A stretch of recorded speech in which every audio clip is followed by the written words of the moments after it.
Bismillah, Assalamualaikum. Halo guys, jumpa lagi dengan saya di channel Basoka, bahas materi dan soal fisika. Nah, di layar kalian ada sebuah planet yang paling besar di sistem tata surya kita, yaitu planet Jupiter. Planet Jupiter ini memiliki 4 bulan, yaitu Europa, Io, Ganymede, sama Callisto. 4 bulan Jupiter ini mengelilingi Jupiter karena dipengaruhi oleh gaya gravitasi, dipertahankan oleh gaya gravitasi. Ilmuwan pertama yang mengamati atau meneliti si 4 bulan Jupiter ini yaitu Galileo Galilei. Tapi nggak cuma Galileo aja nih yang mengamati tentang bulan, tentang planet-planet. Pada abad ke-17-an, ada seorang ilmuwan yang bernama Sir Isaac Newton. Dia mengamati gravitasi bulan dan planet-planet lain dengan menerapkan konsep gerak melingkar ini, sehingga dia bisa menghasilkan hukum gravitasi umum. Nah, hukum gravitasi umum merupakan puncak analisis Newton dalam dunia fisika. Keren banget kan? Nah, itu dia intro yang dapat menambah wawasan kita dalam dunia fisika. Sekarang saya akan melanjutkan materi tentang gerak, yaitu gerak melingkar. Gerak melingkar.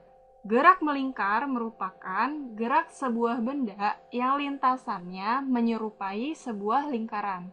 Gerak melingkar terbagi dua, ada gerak melingkar beraturan dan gerak melingkar berubah beraturan.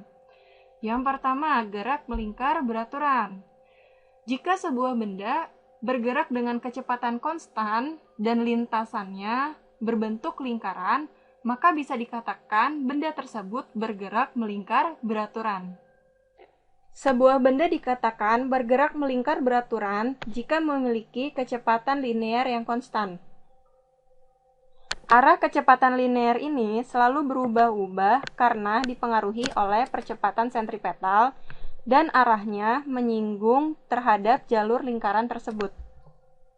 Untuk memudahkan pemahaman kalian, silakan amati gambar berikut. Jadi arah kecepatan linearnya selalu berubah-ubah ya. Di posisi A, arah kecepatan linearnya ke arah timur laut. Di posisi B, arah kecepatan linearnya ke arah barat. Dan kecepatan linear ini menyinggung jalur lingkaran atau menyinggung jari-jari lingkarannya ya. Benda dengan gerak melingkar beraturan juga memiliki kecepatan sudut yang nilai dan arahnya tetap. Nah, pada gambar berikut, kecepatan sudutnya menunjuk ke satu arah, yaitu berlawanan arah jarum jam. Kesini ya, berlawanan arah jarum jam. Dari penjelasan tadi dapat disimpulkan ciri-ciri gerak melingkar beraturan, yaitu yang pertama, kecepatan linearnya selalu tetap. Yang kedua, arah kecepatan linearnya selalu berubah menyinggung jalur lingkaran atau kecepatan linearnya tegak lurus dengan jari-jari lingkarannya. Lalu yang ketiga dan keempat, arah dan nilai kecepatan sudutnya selalu tetap. Selanjutnya, besaran apa saja sih yang ada pada gerak melingkar beraturan ini? Yang pertama, perpindahan sudut dengan simbol θ. Perpindahan sudut merupakan perpindahan partikel pada gerak melingkar dengan acuan tertentu. Contohnya seperti berikut. Sebuah benda berada pada posisi acuan A berpindah ke posisi B sebesar θ. Maka nilai θ sama dengan S per R, di mana θ merupakan perpindahan sudut dalam satuan radian, S merupakan perpindahan linear dalam satuan meter, dan R merupakan jari-jari lingkaran dalam satuan meter. Lalu, apakah hubungan antara sudut bersatuan radian dan sudut bersatuan derajat? Mari kita analisis bersama-sama. Kita ketahui bersama-sama bahwa nilai satu putaran atau satu keliling lingkaran sama dengan 2πr. Sudut satu putaran nilainya dalam satuan radian yaitu 2π radian, atau dalam satuan derajat yaitu 360 derajat. Maka 2π radian nilainya sama dengan 360 derajat. Lalu 1 radian nilainya sama dengan 360 derajat dibagi 2π, atau setara dengan 57,3 derajat. Seperti itulah hubungan antara sudut bersatuan radian dan sudut bersatuan derajat. Kita lanjutkan Yang kedua adalah periode dan frekuensi. Periode merupakan waktu yang dibutuhkan untuk menempuh satu putaran, sedangkan frekuensi merupakan banyaknya putaran yang dihasilkan dalam waktu 1 detik. Periode dapat dirumuskan dengan T sama dengan T per N, dan frekuensi sama dengan N per T.